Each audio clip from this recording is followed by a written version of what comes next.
Hey guys, and welcome back to this channel. In this video, I'll be showing you guys how you can claim, I'll be showing you guys like the new codes that they have for Dress to Impress.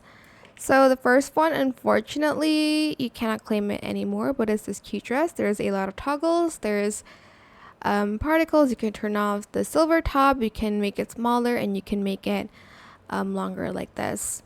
There is also one which is this cute outfit set. I will put it in the description box down below, like the code. You have a lot of toggles on this one too. You can make it shirt only. Maybe you can make like a Sailor Moon type of thing with this.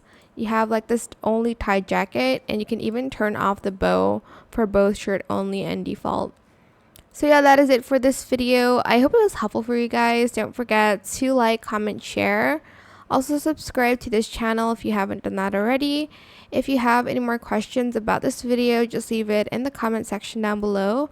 I will try my best to answer them all for you guys. And if you found this video helpful, please click the thanks button as well. That is it for this video. Thank you so much for watching. Bye bye.